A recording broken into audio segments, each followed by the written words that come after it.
Mentors versus role models. What's the difference? Well, a mentor is someone you admire and under whom you can study. Now, throughout history, the mentor-protege relationship has proven quite fruitful. Socrates was one of the early mentors. Plato and Aristotle studied under him and later emerged as great philosophers in their own right.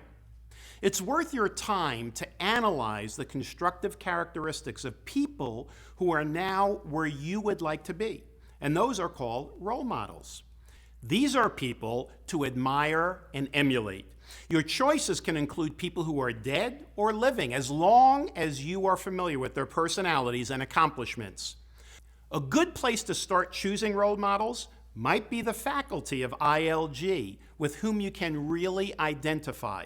Now, I personally was fortunate enough to have several mentors and role models throughout my life, each for a different purpose.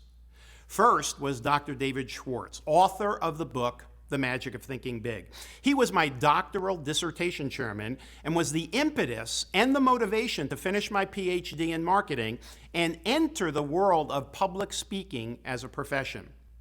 Bill Gove, the first president of the National Speakers Association, mentored me to speak from my own style, sort of a New York City Italian style, rather than from a stiffer, more professorial style. The results were dramatic, and my speaking career and success moved into hyperspeed. Jim Cathcart, my close friend, confidant, and former business partner. He taught me how to prepare for speeches, and his unsurpassed business ethics served as my guiding light in my business dealings.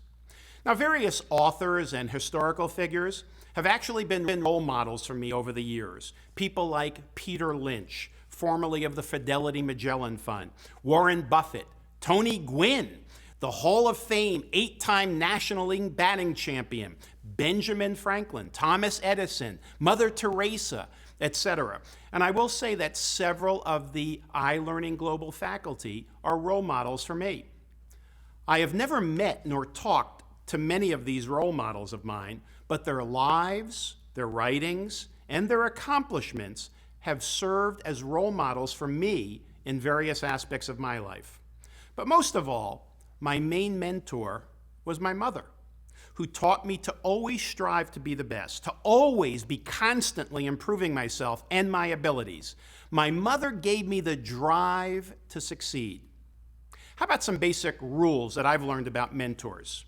First, be suspicious of any mentor who seeks to make you dependent on him or her.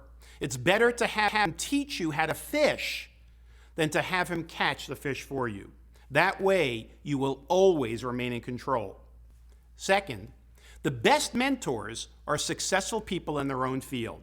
Their behaviors are directly translatable to your life and will have more meaning to you. Third, turn your mentors into role models by examining their positive traits. Write down their virtues without identifying to whom they belong. When you're with these mentors, look for even more behaviors that reflect their success, and use these virtues as guidelines for achieving excellence in your chosen field.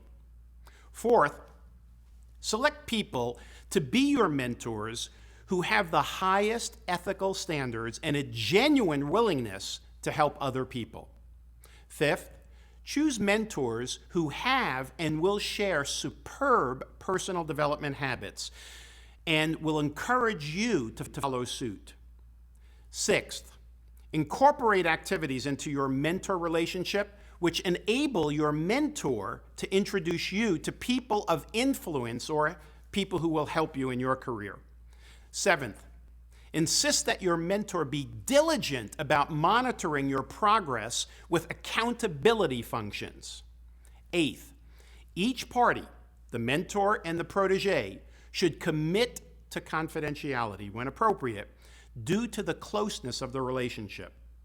Ninth, encourage your mentor to make you an independent, competent, fully functioning, productive individual. Now, in choosing role models, there are also several things that must be kept in mind. Keep them off a pedestal. there's no doubt that you'll choose people whom you see as being sort of above you because of what they've accomplished. That's good. What's not good is to put them on a pedestal, thereby making them larger than life. We're all human. We all have strengths and we all have weaknesses. Don't lose this perspective about people. Putting them on pedestals only further separates you from them. Isolate their strong points. You need to look at role models and analyze the precise qualities that they possess, which you need to acquire. Sit down, write out the characteristics that seem to encourage their success. Use concrete examples of their behaviors that you can adapt to your own situation. Remain yourself. Quite often, the tendency when admiring role models is to try to become their clone. People who seem to sort of have it all together have done all the work for you. It seems that all you have to do is just imitate them. Now, I got to tell you, this is a dangerous way to think because you're not working on your own personality. In the final analysis, you are you, and it's a mistake to try to become exactly like somebody else. And why should you want to? Remain yourself while you acquire new traits to help you achieve your goals.